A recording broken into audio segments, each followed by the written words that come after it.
Pues muy buenas tardes a todos. Les pido disculpas por el retraso, pero como ya acumulábamos retraso desde el final de la otra sesión y hemos comprobado que a las 4 había poca gente, hemos ido retrasando un poco aún a costa de apurar al final y no ir acumulando este retraso a la siguiente sesión, que además cuando empiecen las comunicaciones también será densa.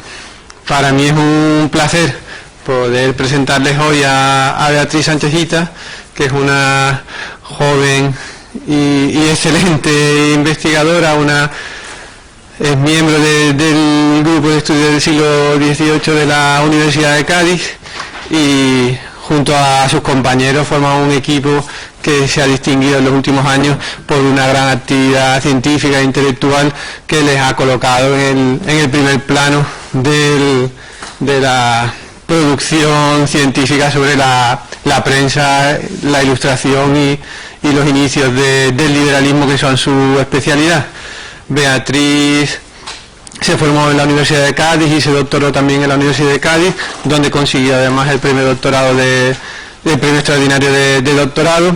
Fue también becaria en esta universidad y después fue becaria postdoctoral en el sur de Francia, en la Universidad de Provence, y durante todos los años que ha pertenecido a la universidad y ahora sigue perteneciendo como profesora sustituta interina,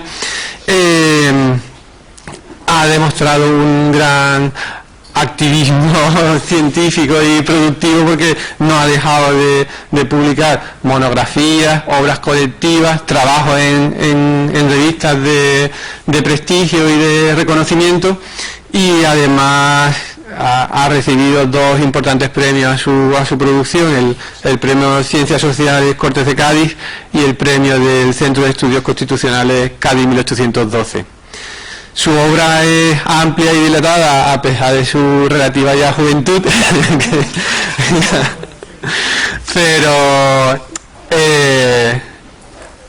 todo aquel que se haya interesado por la prensa de las Cortes de Cádiz, de la Ilustración y del romanticismo, del primer liberalismo, habrá tenido que recurrir por fuerza a sus trabajos sobre esa prensa y la actividad de las imprentas en el Cádiz de las Cortes y de la Guerra de Independencia.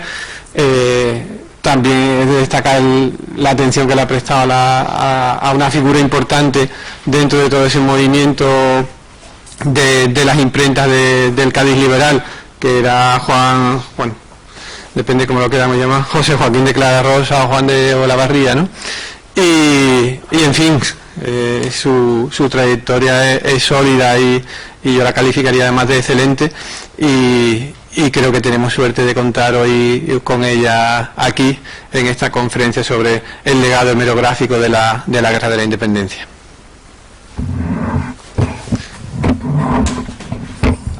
Bueno, voy a comenzar, como el resto de compañeros, agradeciendo al comité organizador de este segundo foro la invitación. Para mí es un placer estar aquí en el mundo de la edición.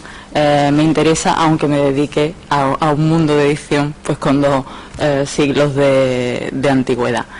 También a Gonzalo sus palabras, que espero no desmerecer, hace un poco avergonzada, pero bueno, empezaremos porque hay poco tiempo. Intentaré terminar sobre la hora, si no te importa avisarme 10 minutitos antes. Entonces, bueno, quizás algún bloque pues lo acorte. Quiero dividir la exposición en 3 bloques, digamos. Un primero, más breve, en el que haré unas consideraciones generales sobre el estudio de la prensa periódica de la Guerra de la Independencia, sobre la situación de los estudios sobre esta prensa, los nuevos retos, los nuevos documentos, las nuevas, digamos, tecnologías y avances que se han incorporado, ¿no?, y que posibilitan pues desde el acceso a fondos y demás. Seguidamente me centraré, intentar abarcar aquí la producción completa de la Guerra de la Independencia en 1 hora y demás, pues sería osado, arriesgado y para ustedes una tortura probablemente, ¿no? con solo decir los títulos consumiríamos buena parte de la explicación. No me centraré en la producción andaluza, que nos permite comprobar tanto cómo fue la prensa en el territorio libre que era Cádiz, que además Cádiz no era solo, o digamos que a veces se tachan los estudios hechos sobre Cádiz de localistas. Bueno, Cádiz en la Guerra de la Independencia, al menos durante los años en los que las Cortes están aquí, es la residencia del gobierno legítimo de la nación. Se está creando la Constitución, por lo tanto la producción de folletos, de periódicos y demás excede los límites, desde luego, de lo local, ¿no? El atender a Andalucía permite atender a esa producción de Cádiz y contrastarla con la de otros puntos donde a veces por primera vez se publican periódicos, zonas también ocupadas por los franceses, ¿no? Donde también se emplea las cabeceras periodísticas con un fin concreto, casi siempre, ¿no?, propagandístico. Se está haciendo una guerra de plumas también paralela a esa otra batalla, y me centraré en el caso de Andalucía. Trataré de hacerlo lo más visual posible. He decidido por ello hacerlo en función de una serie de gráficos para evitar tener que decir muchas fechas, nombres y demás.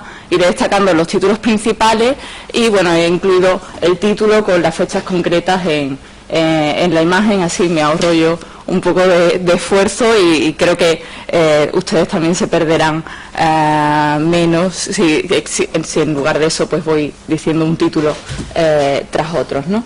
El último bloque, que será quizás donde tenga que reducir, lo he querido dedicar a establecer una serie de consideraciones sobre el papel de los impresores en la Guerra de la Independencia. Me he centrado sobre todo en el caso gaditano, que es también el que más riqueza ofrece, y en la situación de Sevilla también, ¿no? Quiénes eran esos hombres, también porque hay una convivencia entre los editores, como veremos, que estampan en Sevilla y que alguno de ellos se traslada posteriormente a Cádiz a seguir esa actividad editorial, ¿no? El mundo de los impresores y de los libreros en la Guerra de la Independencia también hay que observarlo de una manera conjunta, ¿no? Se van trasladando de territorio en territorio de acuerdo con la situación de ocupación o libertad de las plazas. Bueno, sin más dilación, comenzaré destacando algo que es obvio, ¿no? No cabe duda de la importancia específica que tenía la prensa en la Guerra de la Independencia. La prensa era un auténtico cuarto poder en el que van a quedar reflejados todos los vaivenes de la política nacional e internacional, al mismo tiempo que se recoge también ese día a día de la ciudad en la que se editan, ¿no? Y también esa producción, se recoge esa producción cultural y literaria que en estas fechas es eminentemente política. Conviene destacar igualmente que, como ya apuntase François Lopez, la Guerra de la Independencia es, junto al trienio liberal, una de las etapas más destacadas en lo que al volumen de títulos generados se refiere.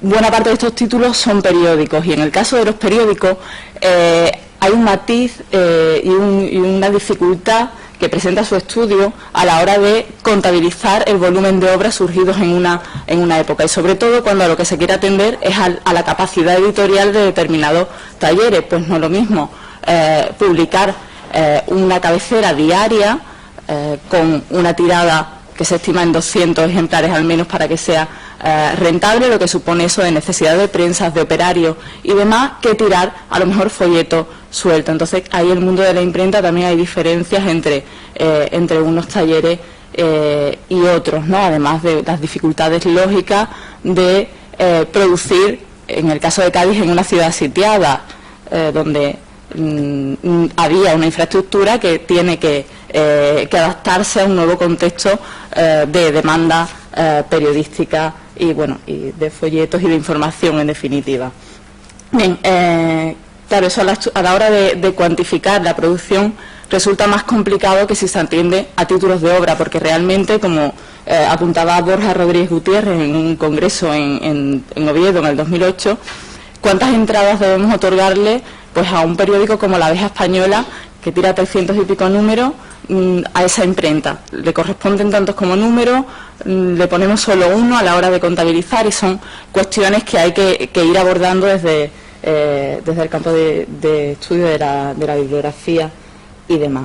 Igualmente hay que añadir que a la hora de estudiar la prensa periódica partimos o empezamos encontrándonos con una serie de obstáculos que son mayores que en otras obras, porque el propio carácter perecedero de muchos periódicos, o de la mayoría de los periódicos, hace que no se conserven colecciones completas, a pesar de que se suponía que la Biblioteca de Cortes debía reunir hasta 3 ejemplares de estas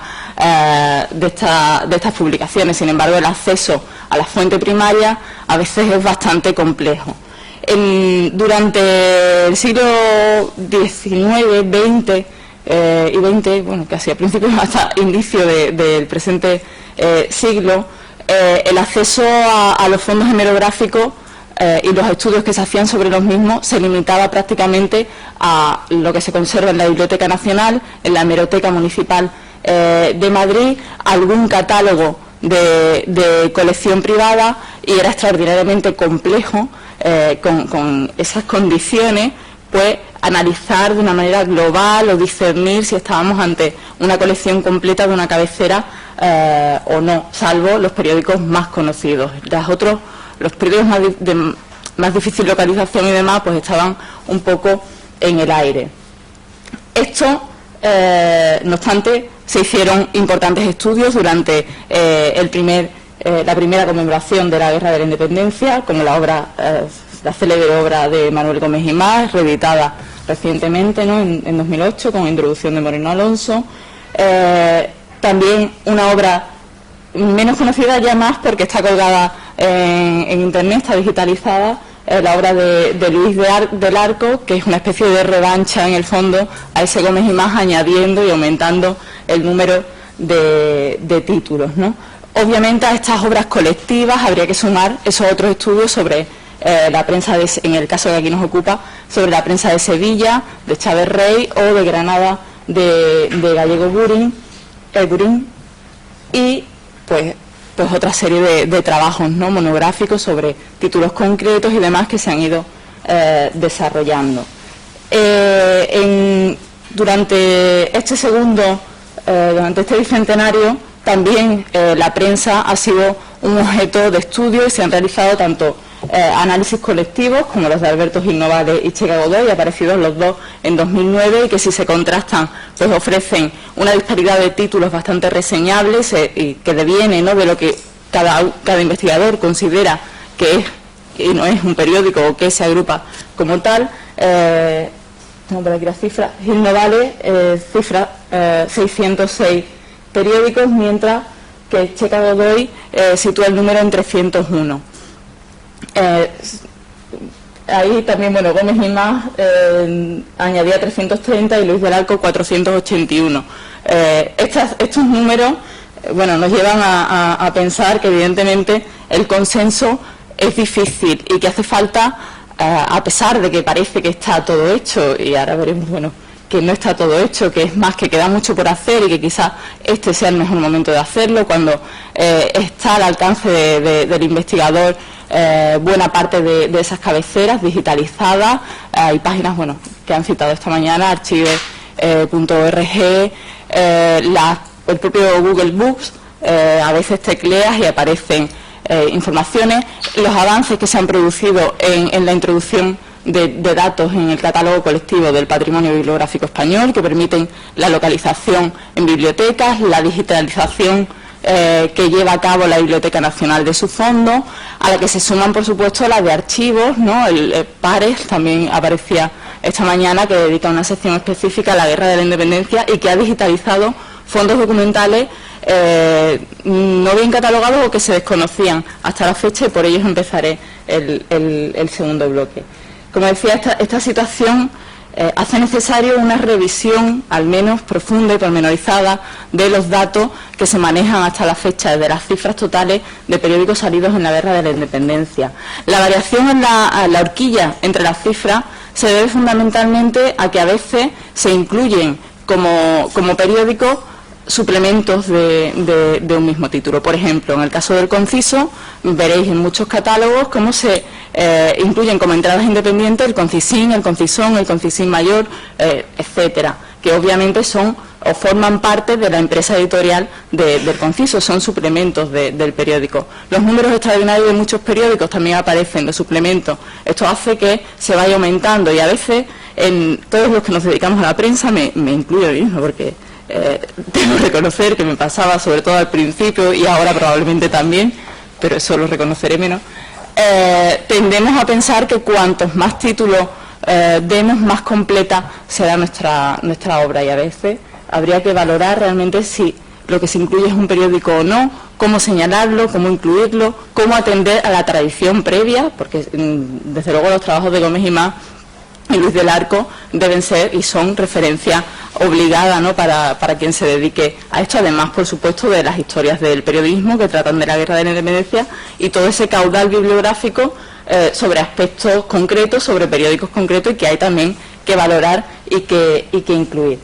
Decía que parece a veces que está todo hecho y que quizá sea el momento de reconstruir, de rehacer eso, y no sé si es el mejor momento o el peor momento, porque me temo que los procesos de digitalización de fondos y demás, no sé, se van a paralizar en algunos casos si no están ya paralizados, lo cual es una pena, ¿no?, porque para el investigador es una manera cómoda, fácil y rápida de poder trabajar directamente con el objeto. Se pierde mucho tiempo yendo a bibliotecas, localizando, y cuando empezábamos con internet, un acceso muy reducido, tecleando aquellos títulos que tenías en tu listado para ver si estaban en esa biblioteca, o buscando en las fichas manuales, un trabajo que nunca tiene solo resultados si encuentras algo. Si no los encuentras, pues son horas, ¿no?, de vacío en el avance de la investigación. Decía que quizás sea el mejor momento, y que sobre todo por esa digitalización que esperemos que no se pare o que se haya realizado la mayor parte posible. Pero hay nuevos retos. Cuando buscamos en Internet información sobre un periódico, se nos duplican las entradas, ¿no? Se hablaba antes de la necesidad de interrelacionar los gestores de referencias bibliográficas y demás. Quizás con los periódicos, por la propia especificidad del material de estudio, sea necesario crear una base de datos o un fichero vinculado a universidades, instituciones, me da igual donde se puedan ir actualizando los datos, porque es muy difícil determinar cuándo esa es la colección completa del periódico, o si esos son todos y no va a surgir uno más. En el caso de Cádiz es un poco más sencillo, gracias a una publicación de la que hablaré, pero esos datos siempre necesitan actualizarse. Es difícil saber quiénes eran los periodistas, si el periódico tuvo algún proceso, y todo ese tipo de documentación está apareciendo, entre comillas, porque estaba obviamente, pero sí se está volcando mucha en pares, y esto hace que tengamos que reinterpretar un poco lo que se ha dicho sobre la Guerra de la Independencia.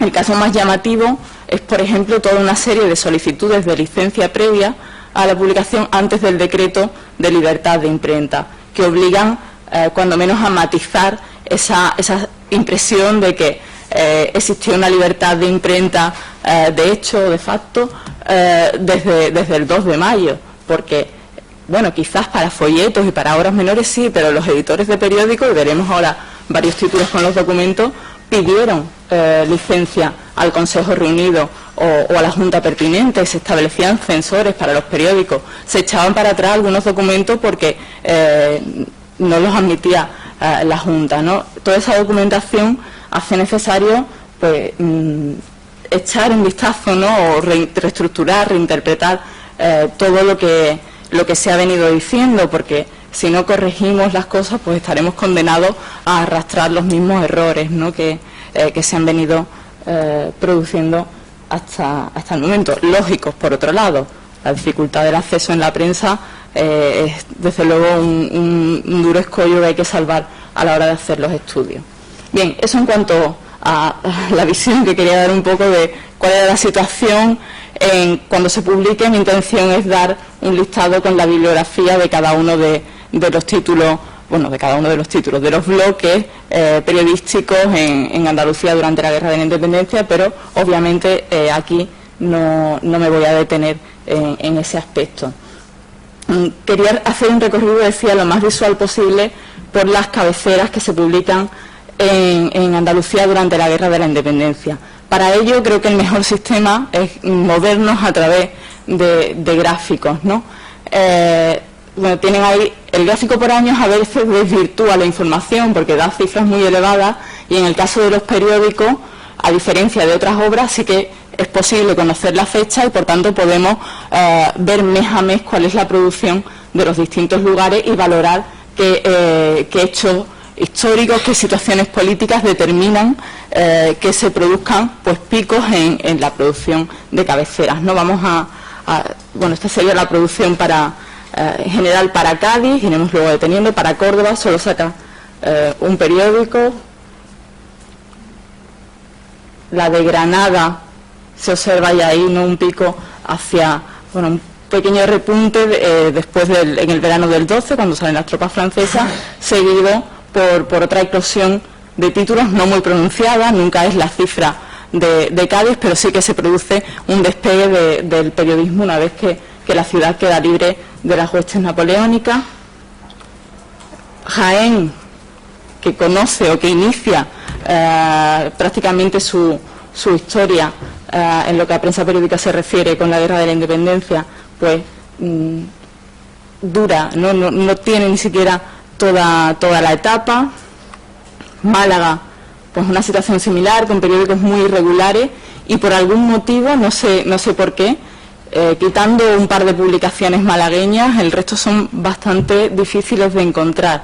No sé si no están catalogadas, si están en colecciones privadas o si simplemente están desaparecidas y lo que tenemos son datos indirectos en otras cabeceras periodísticas o en fuentes de archivo. Este sería el caso de Sevilla, que es bastante llamativo, porque bueno, veremos en comparación sobre todo Cádiz, Granada y Sevilla, ¿no?, que son las que tienen mayor producción. En el caso de Sevilla llama la atención, ¿no?, como en los primeros años se produce un despegue pronunciado del cultivo de papeles periódicos, y durante la ocupación francesa pues se reduce a nada prácticamente, ¿no?, a un título, al título oficial, que es la política desarrollada por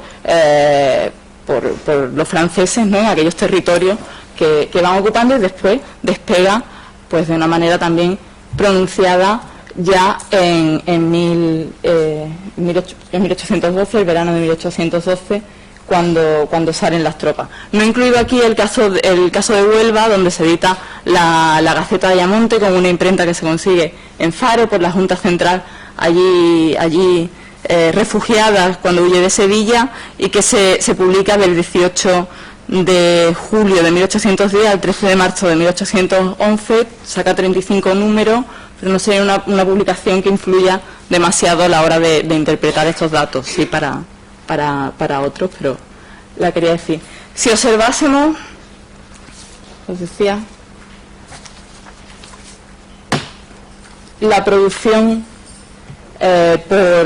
por meses en conjunto, quizás se ve un poco enmarañado, decía, nos vamos a centrar en Cádiz, Granada y Sevilla, se aprecia precisamente eso, ¿no?, cómo desde mayo, mejor dicho, septiembre ya de 1808 hasta prácticamente enero de 1810, Sevilla tiene un despegue de la producción periodística, un despegue que viene también motivado al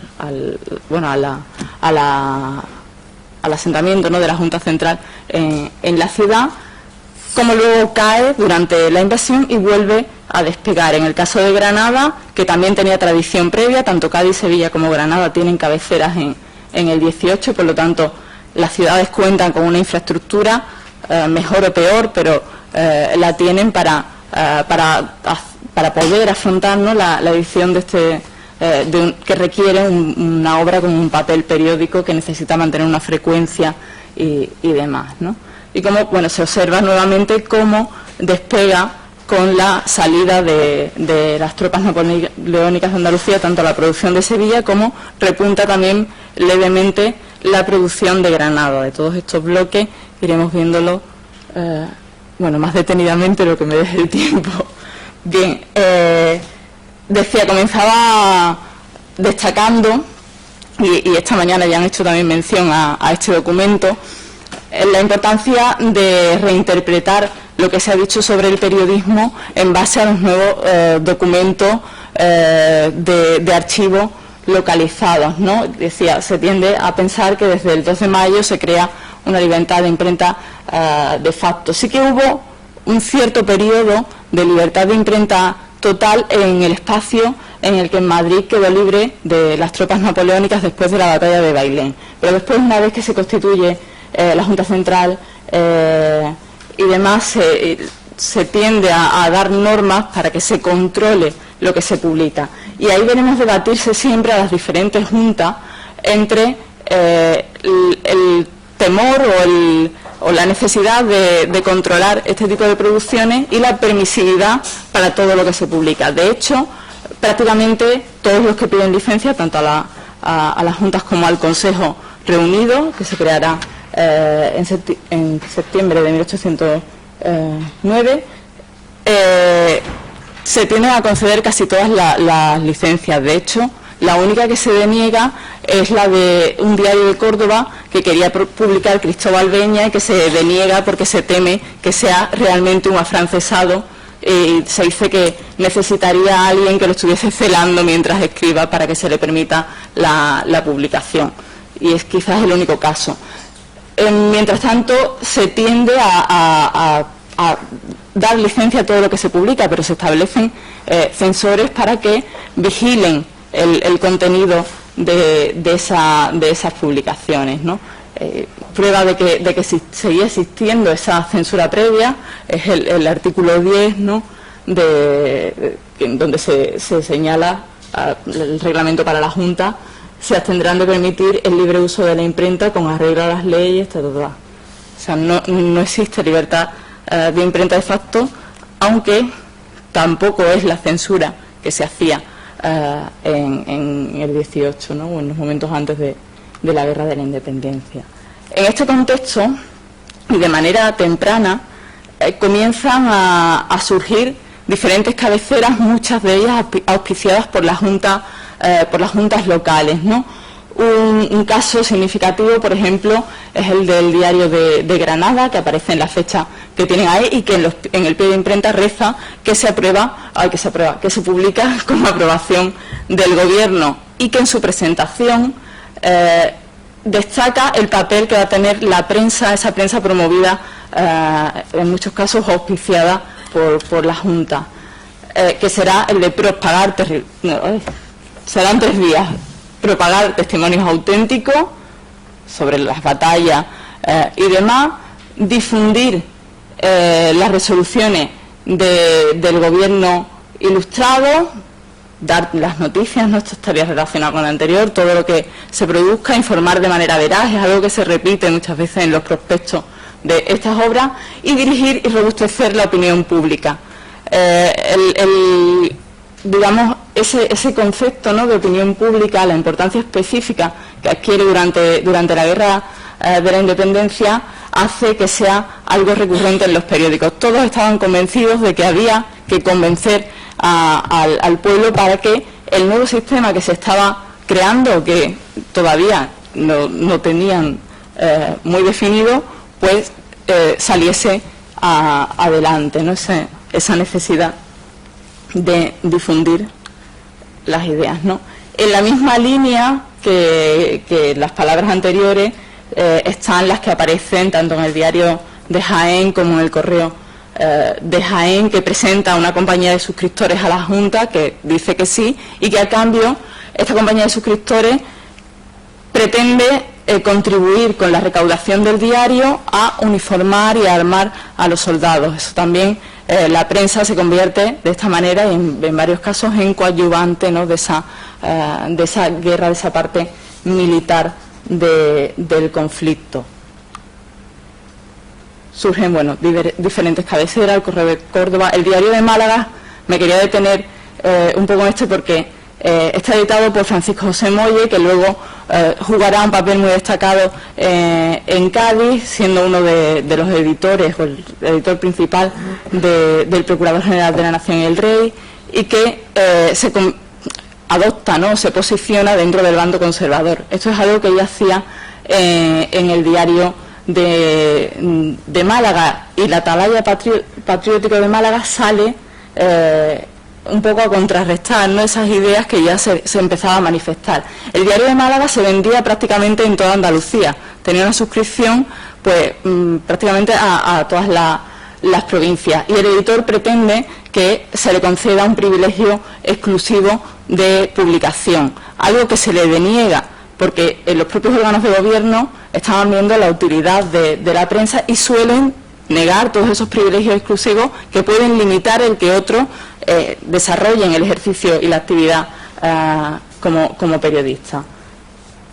No sé cómo voy de tiempo, un poco. Bien, mientras surgen estas nuevas cabeceras, ¿no?, ahí tenéis unos cuantos títulos significativos, en la publicación aparecerán ya todo. En los territorios que contaban con alguna publicación previa a la Guerra de la Independencia, como es el caso de Cádiz, donde se editaba el Diario Marítimo del Vigía, que prosigue su edición sin cambiar de contenido. Otros, como es el caso del Diario Mercantil, tratarán de adaptarse a la nueva situación política. Esto es algo que se ve claramente en la petición de José Lacroix hecha en octubre de 1809, donde pide que se le permita cambiar el título añadiendo el adjetivo político a la cabecera, y además publicar un periódico para mujeres. Esta solicitud no tiene respuesta, no se ha encontrado el documento con la respuesta. Debemos suponer que no fue afirmativa porque el Diario Mercantil no valía el título, aunque sí que introduce cada vez más contenidos políticos y se irá posicionando dentro del bando liberal, andándonos en el tiempo. Quizás este cambio de formato puede estar motivado con el inicio de la publicación en Cádiz de la Gaceta del Comercio de José Nicolás Enrile, que es quizás esa confrontación, esa duplicidad de intereses llevan a De la Brue a intentar variar el título. Desde luego, el editor del Diario Mercantil es uno de los empresarios, periodistas con más sólida trayectoria en la ciudad, y desde luego sabe adaptar todas sus empresas a lo que demandan sus lectores, ¿no? Y este sería pues otro de esos casos, ¿no? Mientras estos periódicos se adaptan, y decía, Sevilla va a ser una de las ciudades donde se experimente un mayor desarrollo de la prensa periódica, fundamentalmente desde inicios de 1809. Hay obras satíricas como El Correo del Ejército Francés y Comunicación Secreta, con este largo título, una obra muy divertida, de carácter literario, que tiene cierta relación con el periódico, pero que en el fondo se asemeja más a la obra por entregas, ¿no?, escrita por un autor único y demás, pero bueno, sí centrada en la actualidad, con suscripción, con una serie de requisitos que permiten que se pueda incluir, pero matizando ese aspecto. Surgen otras muchas obras, varias gubernamentales, la Gaceta Ministerial de Sevilla, la Gaceta del Gobierno, una órgano de la Suprema Junta, otra de la Junta Central, el Correo Político y Literario de Sevilla, que bueno, se publican todas con permiso. De muchas se conserva la documentación solicitando esa licencia previa de impresión, y de otras sí que figura en los pies de página el que cuentan con el permiso. Uno de los casos más significativos de esta situación de pseudo libertad de expresión y de choque, digamos, con ese nuevo contexto será el del Semanario Patriótico, que precisamente finaliza su edición en Sevilla por presiones de la Junta, ¿no? Y Quintana decide suspender la edición y reaparecerá en Cádiz precisamente 10 días después, 12, de que se promulgue la libertad de imprenta, explicando en esa nueva reaparición en Cádiz cuáles fueron los motivos del cese en Sevilla, que fueron esos, el verse presionado desde los órganos gubernamentales y no poder contar o expresar o contar las cosas en definitiva como querían. También uno de los títulos curiosos de esta época de Sevilla será el vencedor católico por el amante de la religión, que su objetivo editado por Manuel de Santo Tomás Tragia, cuyo objetivo es diferente a los otros o pretende posicionarse en otra vía y adelanta ya la que será una de las corrientes destacadas del periodismo sevillano, que tiende a ser más conservador que el de Cádiz o el de Granada. Dice que sale en el prospecto que su misión es la de ofrecer una visión de los acontecimientos históricos desde la piedad y la religión católica ante la avalancha de periódicos políticos y militares. Se posiciona, digamos, como un portavoz o un defensor de la religión. Otros de los títulos que solicitaron licencia será el voto de la nación española. También pidió licencia un título con el título de Correo de los Ejércitos, pero lo hizo un poco tarde porque pide permiso el 12 de diciembre de 1809 y se le otorga el permiso el 3 de enero de 1810. Con las tropas a las puertas de la ciudad y demás, este periódico ya no llega a salir. Cuando la Junta Central se traslada a Cádiz y se constituye la regencia, se inicia, digamos, recae, ¿no? Veíamos en el gráfico la producción en Sevilla y se va a originar un paulatino repunte de la producción periodística en la ciudad de Cádiz. Siguen editándose, como ya decía antes, el Diario Marítimo y el Diario Mercantil, que varía sus contenidos, y empiezan su carrera tanto la Gaceta de la Regencia de España e India, que en su primer número explica que es continuación de la Gaceta del Gobierno que se publicaba en Sevilla y que había quedado en manos de los invasores. Por eso varían el título. Esta Gaceta de Sevilla, de Gaceta del Gobierno, que luego se pasa a llamar Gaceta de Sevilla y que publicaban los invasores, era a su vez heredera de la Gaceta de Madrid, que también queda en manos de las huestes napoleónicas, ¿no? Y la Gaceta de la Regencia pretende de este modo ser una línea de continuación de la publicación oficial del gobierno español, ¿no? Cambiando el título para no ser confundida con las que habían quedado en manos de los enemigos. Se edita también ahora la Centinela de la Patria, por encargo del gobierno, la edita Campmany, y piden licencia para su impresión varios periódicos de la época. El primero de ellos será el Observador, de Francisco de la Iglesia de Rá y Pedro José Daza. La verdad es que el hecho de que pidan licencia para los que nos dedicamos a esto es un verdadero alivio, porque en muchos casos nos permite saber a ciencia cierta quiénes eran los editores de determinadas cabeceras, algo que es bastante complicado para la etapa de la Guerra de la Independencia, y posteriormente pasa lo mismo con el trienio liberal.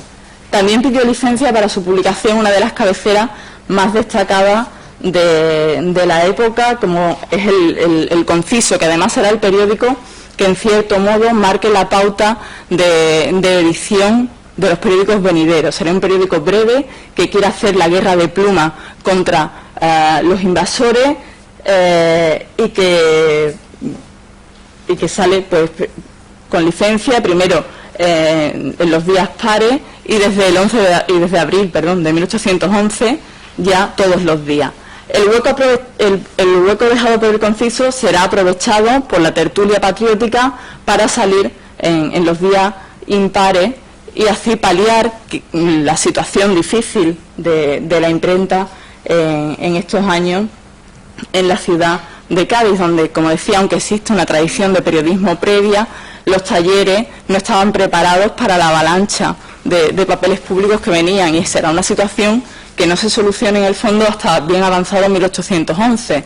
Habrá muchos periódicos que nazcan y no consigan afianzarse como oferta por no poder cumplir pues con su periodicidad y con una serie de factores que requiere la publicación de papeles periódicos. Bien, mientras esto es así, en Cádiz se inicia una prensa libre, entre comillas, una prensa política, nace el periodismo político, ¿no? Diría, como dijo Ramón Solís. En el resto de territorio, la producción, digamos que se produce un receso marcado en el que las únicas publicaciones son las oficiales, las que editan los órganos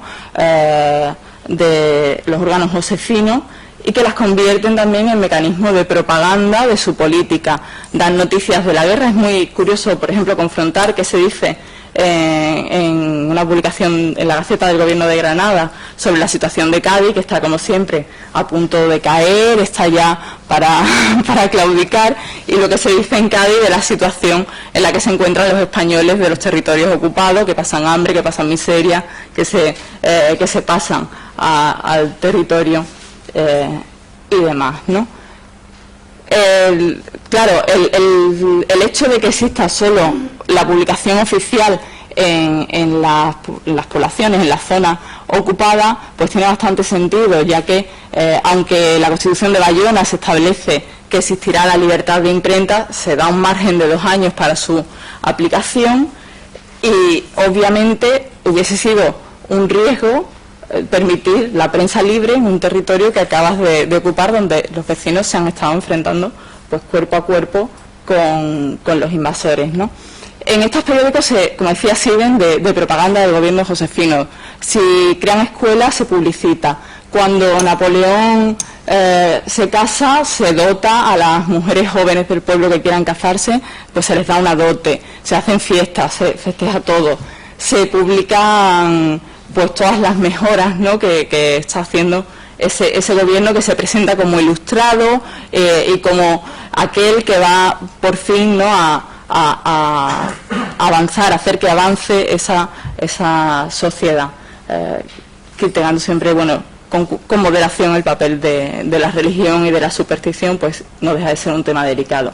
Incluso en un momento dado se trata de publicar, en Granada se trata de publicar una cabecera de carácter literario, el Ambigú literario, que tras 4 números deja de tirarse porque apenas tiene suscriptores, llega a tener como 25 o 28 suscriptores, con lo cual pues no cubre para nada los gastos de impresión, pero que sí que forma parte, ¿no?, de esa parte de publicidad del gobierno josefino hacia sus avances y su preocupación por ilustrar al pueblo español.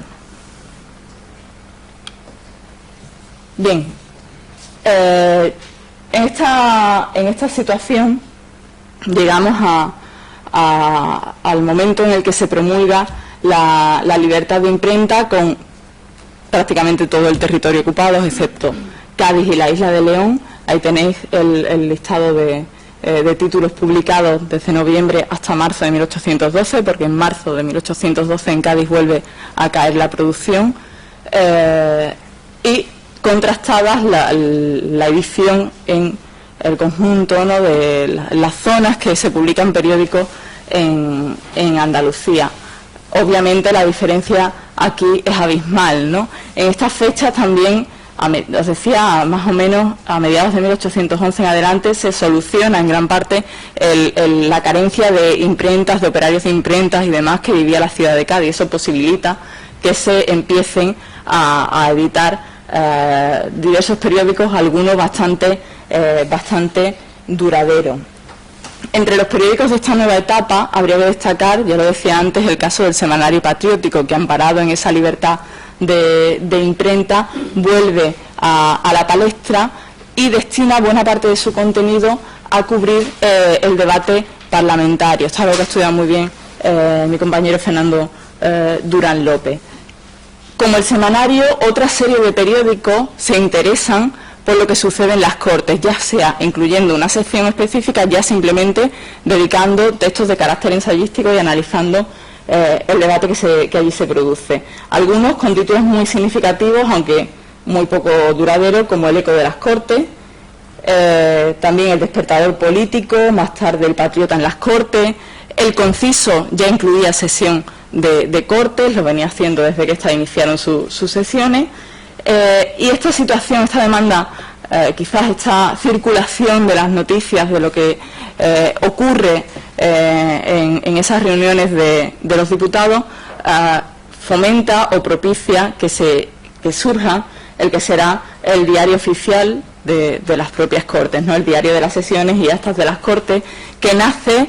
El prospecto se edita en diciembre de 1810 y empieza su andadura en 1811, sale por lo tanto con bastante retraso, y aunque es diario se publica de manera bisemanal. el título aquí no, bueno, es algo que ocurre con varios periódicos de la época, y su objetivo era convertirse, digamos, en una especie de crónica histórica que durase, ¿no?, que perdurase y que quedase para la posteridad. Bueno, voy a ir abreviando. Esta sería un poco la situación, ¿no? La temática de cortes ocupa buena parte de la producción o de los contenidos de las cabeceras de esta época, donde a lo que se suma el inicio del debate parlamentario, que hace que numerosas cabeceras que no trataban estos temas se interesen y den noticias de los artículos de la Constitución que se están debatiendo.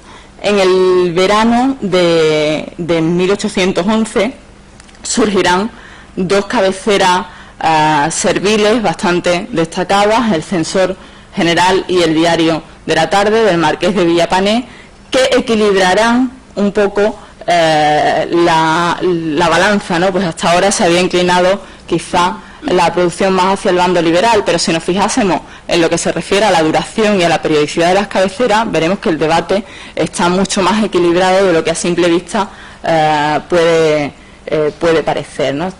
Dando servir teníamos la Gaceta del Comercio, la Gaceta de Cádiz, el Celador Patriótico, el Diario de la Aurora, muy efímero, el Celador, pero sin duda el Diario de la Tarde y el Censor General equilibran el debate. Será algo que ya se mantenga durante toda la etapa, donde es frecuente que cuando surge un título liberal aparezca casi de manera paralela el contrapunto servil. Bien, bueno, esto...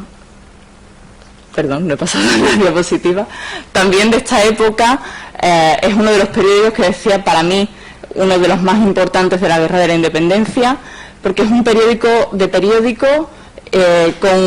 corte moderno, con gran variedad de contenido, y que nos permite, pues, fechar numerosos folletos y saber que salieron, porque el redactor general hace un extracto de todo lo que se publica al día siguiente de su publicación. Entonces, de muchos periódicos de los que no quedan cabeceras o no se han localizado, sí que podemos al menos saber mínimamente, pues los extractos tampoco son demasiado extensos, qué trataron, cuándo salieron, si tuvieron alguna polémica, pues también se solía reflejar eso en la calle ancha.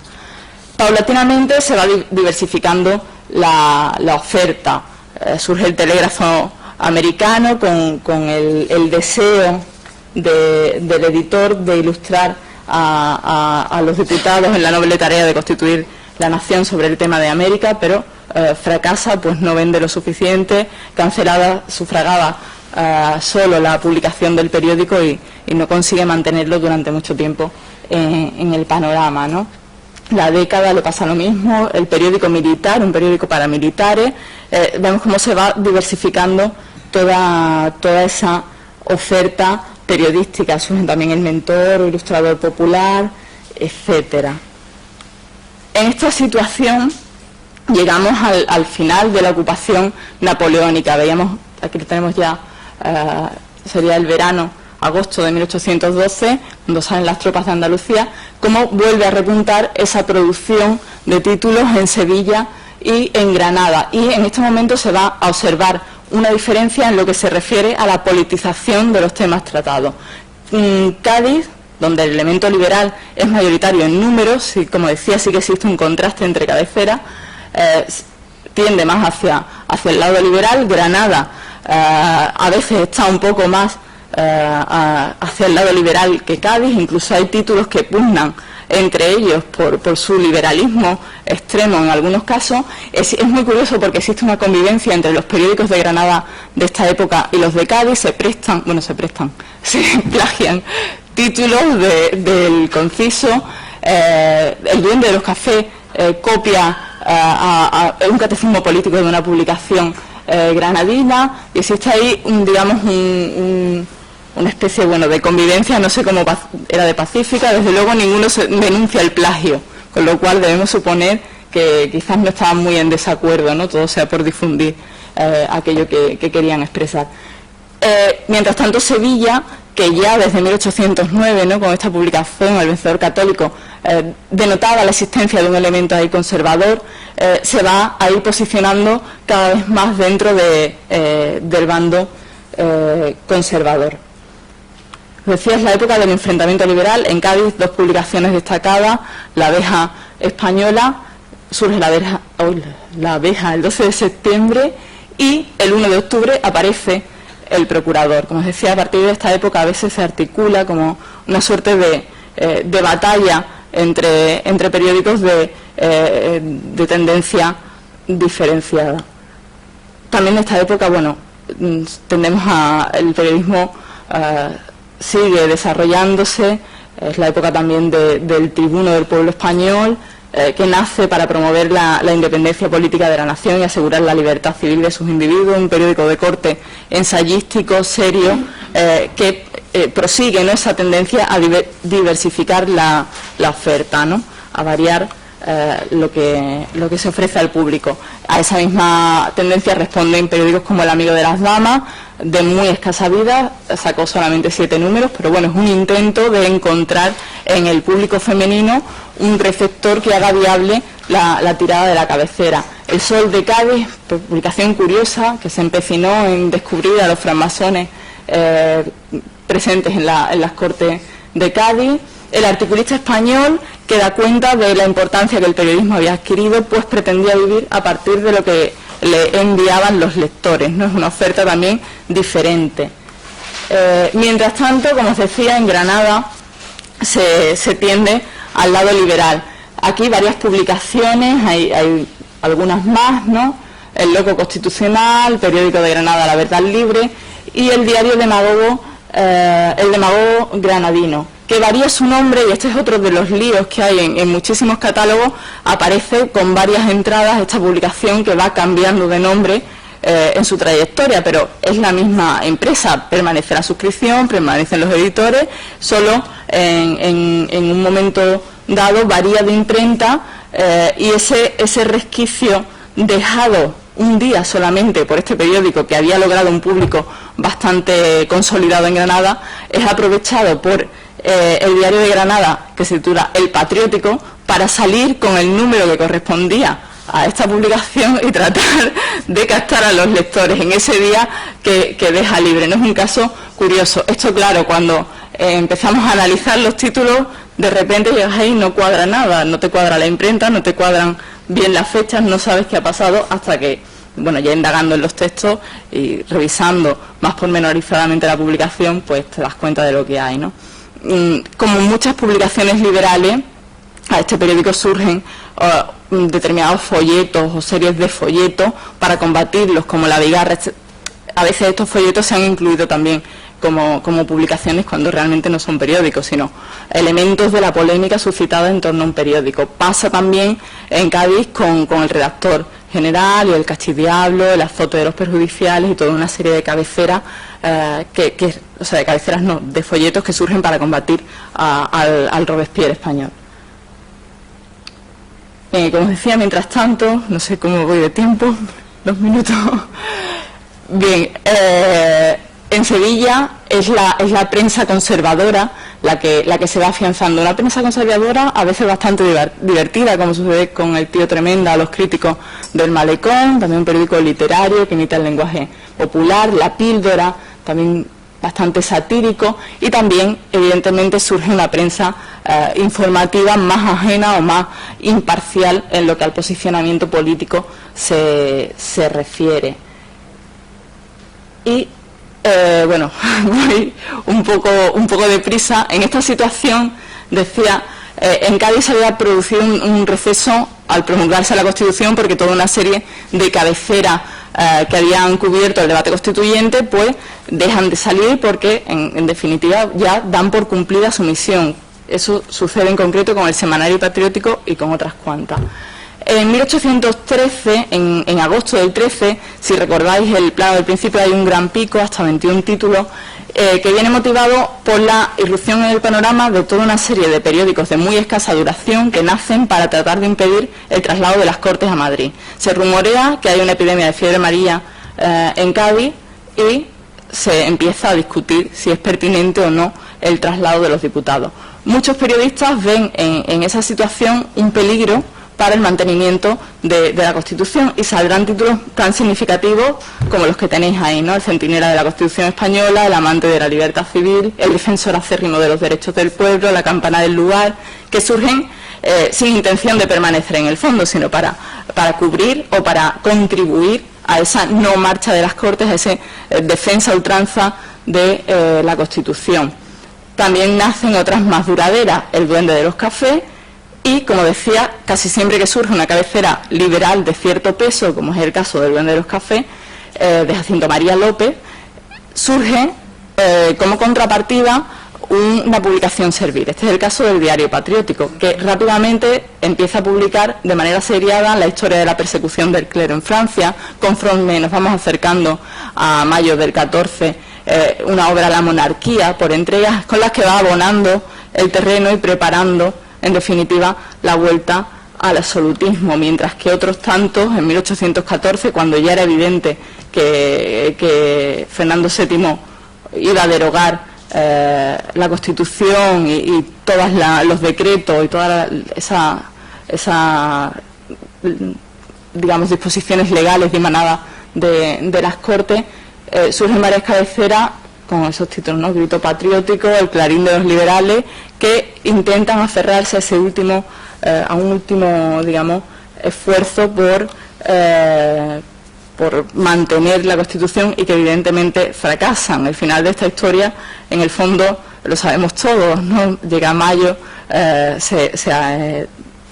la Constitución deja de estar vigente, los periódicos liberales desaparecen de la escena y solo quedan en determinadas ciudades publicaciones serviles. En el caso de Cádiz, el Diario de la Tarde; en Sevilla, por ejemplo, el Tío Tremenda; la Atalaya de la Mancha en Madrid, todos, digamos, valedores de la tradición y del antiguo régimen, y que defenderán pues ese gobierno monárquico y absoluto de Fernando VII, y que obviamente no tienen problemas para mantenerse durante un tiempo en escena, hasta el 15. Después del 15 todo cambia, pero serán, en definitiva, los vencedores del conflicto. No sé, no me tengo nada más. Bueno, pues entonces el caso de los impresores lo dejo para la publicación. Sí que pondré al menos, no sé si se ve muy bien, la imagen de donde estaban situadas las imprentas en Cádiz, que son, bueno, la zona de la calle Ancha y aledaños, ¿no? Donde también se desarrollaba esa actividad política y ese debate, ¿no? Esa difusión de lo que se discute en las Cortes entre la opinión pública con la prensa como vía. Por mi parte nada más, gracias.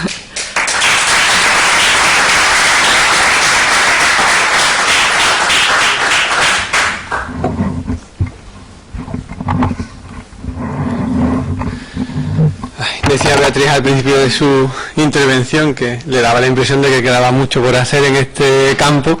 Después de la intervención a mí me da la impresión contraria, ¿no? que ha trabajado tanto sobre él que queda poco ya por definir.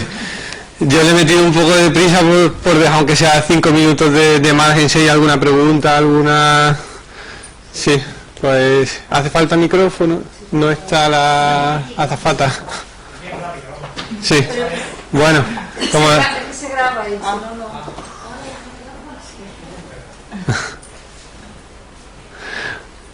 Bueno, con mi intervención sí se puede grabar. Yo también tenía una pequeña, porque a lo largo de su intervención ha primado el carácter político de todas las iniciativas, pero ha ido dejando ver que también había detrás de todo eso un negocio, ¿no?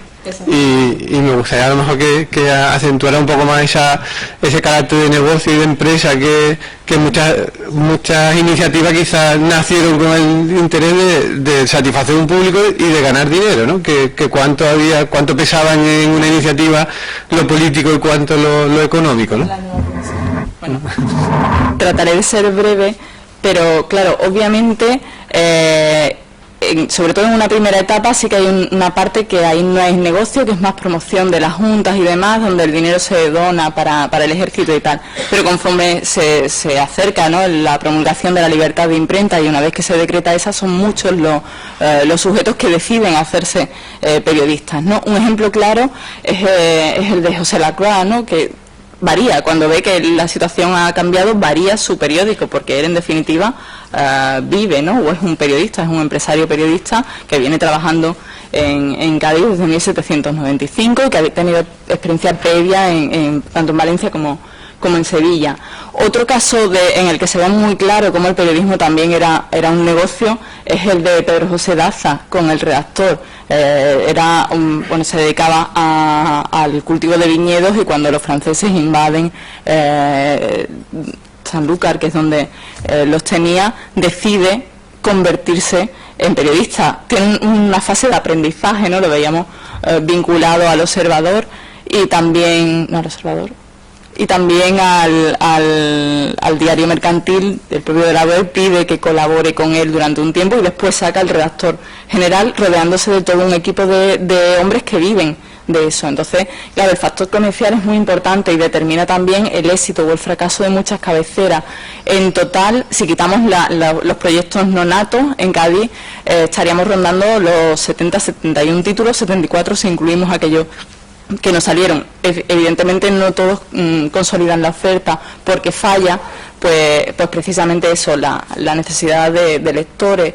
Se intenta diversificar la oferta y bueno, la mayoría de las veces no tiene demasiado éxito esas apuestas por ofrecer un formato diferente, como El Articulista o El Amigo de las Damas. Y bueno, también en Granada es un negocio el periodismo, ¿no? Hemos visto ese hueco que aprovecha el patriótico para el único día que no sale el publicista aparecer. El publicista ha cambiado de imprenta porque la imprenta donde se editaba daba muchos problemas y contenía muchísimas erratas. Entonces, en ese hueco, en una reivindicación de la imprenta, el otro intenta hacerse con el público. Entonces, es un negocio, ¿no? Es una parte política muy importante, crea opinión pública y demás, pero se consolida, ¿no? esta estirpe, ¿no?, de periodistas. Algunos vuelven a ejercer en el trienio, y que también es otro de los aspectos que queda por estudiar y por analizar detenidamente. Insisto, con la complejidad que entraña, la dificultad muchas veces para saber quién se encuentra detrás de un periódico. A veces deseas que haya tenido un encontronazo con una junta de censura, o que pidan licencia, o que los persiga Fernando VII cuando vuelvan, para saber quiénes eran, ¿no? Para saber quién se escuda detrás de seudónimos, de iniciales y demás en ese negocio, ¿no?, que es el periodismo, ¿no?, ese cuarto poder. Sí, bueno, nada, brevemente. Quería, aprovechando tu amplio conocimiento sobre el tema, pues bueno, sé que hay, no sé si por plagio o fuera del equipo,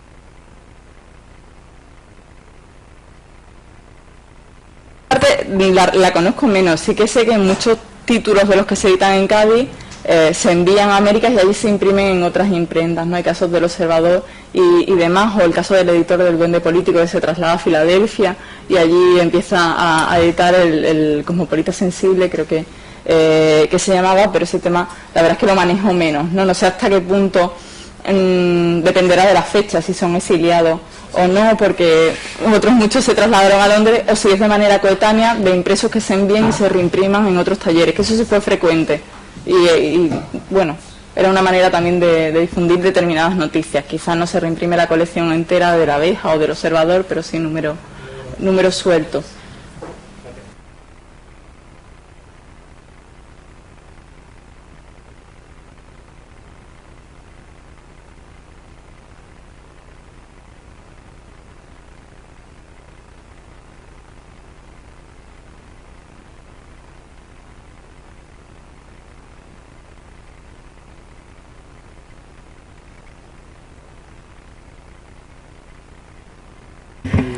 Con eso, bueno, aparte de los problemas que nos encontramos los que trabajamos con la prensa, de la dispersión de fuentes, de muchos archivos que no están informatizados, también hay que contar con el problema de los bibliopiratas, que llamaría Gallardo, que durante una época, pues a lo mejor si buscas, por ejemplo, información sobre el 2 de mayo, hay muchas colecciones donde el 2 de mayo está quitado de números, a lo mejor de la colección del diario mercantil, cortada la hoja, no es raro que falte ese número. Y el diario marítimo de Vigía del 12 es curioso porque en ningún sitio en temas gaditanos tiene muy buena colección y falta precisamente ese año. Y después, en ninguna otra biblioteca, ese año 12 del diario mercantil, del diario marítimo, está localizable, no existen referencias. No sé, quizás hay algún coleccionista privado que acabe donando su fondo, no lo sé. Yo he encontrado copias de periódicos que en Cádiz están digitalizados y no se encuentran en archivos extranjeros. Es decir, los jefes de delegaciones extranjeras que estaban en Cádiz mandaban copias de periódicos a su delegación, o sea, a sus países. Entonces, en el archivo extranjero se encontraron copias, pero nunca las ediciones completas. Pues lamento no tener el dato, pero bueno, esperemos que aparezca tarde o temprano en este furor que ha habido, ¿no?, por digitalizar los fondos de muchas bibliotecas, las bibliotecas americanas, que además cuelgan el periódico completo y te dan una alegría si no te has gastado previamente el dinero en digitalizar ya el periódico, ¿no? Pero sí que estamos no sé cómo seguiremos a partir de ahora, pero sí que se van facilitando las cosas. Esperemos que aparezcan ese y tantos otros, ¿no?, que de los que sabemos 4 datos indirectamente. ¿Alguna cuestión más? Pues cumplimos casi con el tiempo. Muchísimas gracias de nuevo, Beatriz, y a todos ustedes.